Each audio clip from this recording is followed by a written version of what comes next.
नमस्कार साथियों, हिंदी स्टेनो बढ़ोत वाले चैनल में आपका हार्दिक स्वागत है।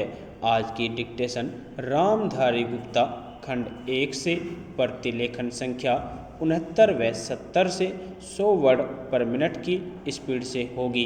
तो आइए शुरू करते हैं। डिक्टेशन शुरू होगी 5 सेकंड बाद।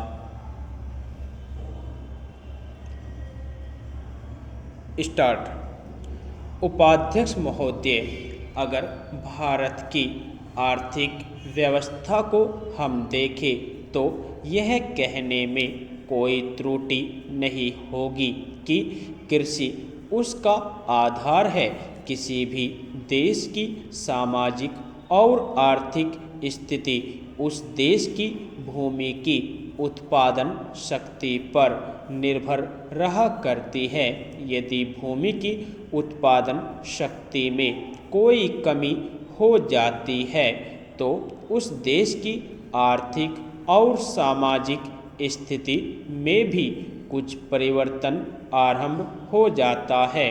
कृषि भारत के लिए एक आर्थिक व्यवस्था ही नहीं है, यह एक संस्कृति भी है जो लोग आंदोलन में विश्वास रखते हैं। इनको पता ही होगा कि जितने भी आंदोलन इस देश में होते हैं वे समाज के नाम से, धर्म के नाम से, जाति के नाम से या राजनीति के नाम से होते हैं। ऐसे आंदोलनों में कोई भी समाज शामिल हो, लेकिन कृषि समाज उसमें शामिल नहीं होता है। उस आंदोलन के साथ कृषि समाज की सहानुभूति भी नहीं होती है। इसलिए यदि सभी बातों को ध्यान में रखकर हम देखें तो इस देश के लिए आवश्यक यह होगा कि हमारी संस्कृति की रक्षा के लिए और जीवन प्रणाली की रक्षा के लिए कृषि पर विशेष ध्यान दिया जाए। कृषि के क्षेत्र में इस वर्ष काफ़ी प्रगति हुई है। यदि आप 1801 से 1901 तक का काल देखें तो आप देखेंगे कि हमारे देश में 31 अकाल पड़े जिनमें 4 करोड़ लोग मरे।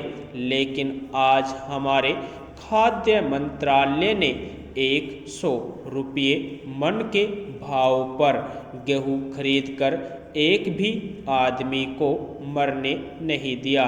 इसके लिए हमारा खाद्य मंत्रालय बधाई का पात्र है।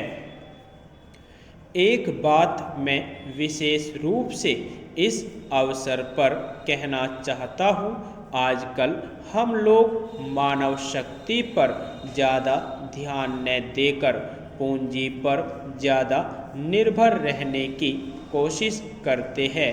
आपको याद होगा, लगभग 5 दशक पहले में जापान की आर्थिक व्यवस्था बिगड़ गई थी, लेकिन वहाँ के 60 लाख काश्तकारों ने कृषि शिक्षा के बल पर इतना अनाज पैदा करके दिखलाया कि आज वे 10 करोड़ आदमियों का पालन पोषण कर रहे हैं।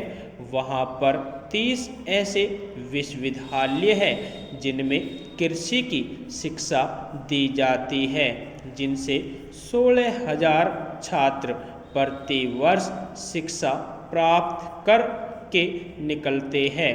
आज हमारे देश में पर्याप्त कृषि विश्वविद्यालय स्थापित हो चुके हैं। हमारे देश की 120 करोड़ जनसंख्या को दृष्टि में रखते हुए जापान एक बहुत छोटा सा राज्य है, शायद हमारे राजस्थान से कुछ ही बड़ा है। उपाध्यक्ष महोदय, यह ठीक है कि हम प्रगतिशील है, लेकिन हमारी गति में तेजी आनी चाहिए। श्रम की तरफ हमारा अधिक ध्यान जाना चाहिए। जो पंचवर्षीय योजनाएं हमने बनाई है उनमें हमारा लक्ष्य केवल यह नहीं था कि हम अधिक अन्न पैदा करें, हमारा लक्ष्य यह भी था कि अच्छे आदमी पैदा करें जिससे कि भारत में रहने वाले प्रत्येक नागरिक का ठीक विकास हो।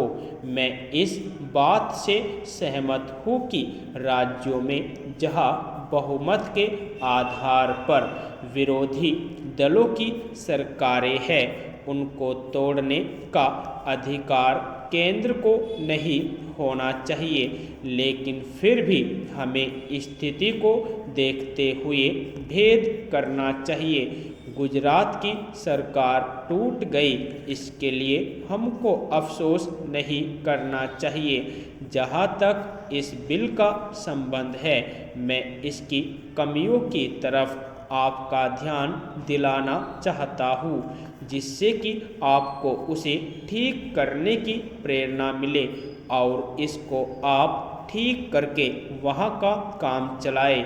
इसका आशय यह भी नहीं है कि जो पार्टी सरकार चलाती है वह सब सही काम करती है, लेकिन फिर भी मैं यह मानता हूँ कि जो गुजरात की सरकार टूट गई वह अच्छी बात हुई है। गुजरात के लिए आपने संसद सदस्यों की जो समिति बनाई है वह एक ठीक कदम है, लेकिन इस बात का आश्वासन भी आपको देना चाहिए कि राज्य और जिला स्तर पर जो समितियां आप बनाने जा रहे हैं उनको सर्वदलीय बनाएंगे ताकि जनता की जो कठिनाइयां हैं वे आपके सामने प्रत्यक्ष रूप से आ सके और उनकी भावना के अनुसार वहाँ पर कुछ काम हो सके। अगर ऐसी व्यवस्था नहीं होगी और बाहर के लोगों को आप उन समितियों में रखेंगे जिनको गुजरात की समस्याओं का कुछ भी ज्ञान नहीं है, तो परिणाम यह होगा कि आप गुजरात की समस्याओं को हल नहीं कर सकेंगे। इसलिए मैं सुझाव देना चाहता हूँ कि आप इसमें ऐसी कानूनी व्यवस्था करें कि जिससे विभिन्न स्तरों पर सर्वदलीय समितियां बनाई जा सके और उनके माध्यम से सरकार के सामने सुझाव आए कि वहाँ पर किस तरह से काम होना चाहिए। गुजरात औद्योगिक मामलों में अन्य राज्यों से थोड़ा भिन्न है, फिर भी वहाँ की स्थिति यह है कि आज भी प्रति व्यक्ति आय 300 रुपये से अधिक नहीं है। आज गुजरात में अन्य राज्यों के मुकाबले सबसे अधिक कर लगे हुए हैं, यह उचित नहीं है।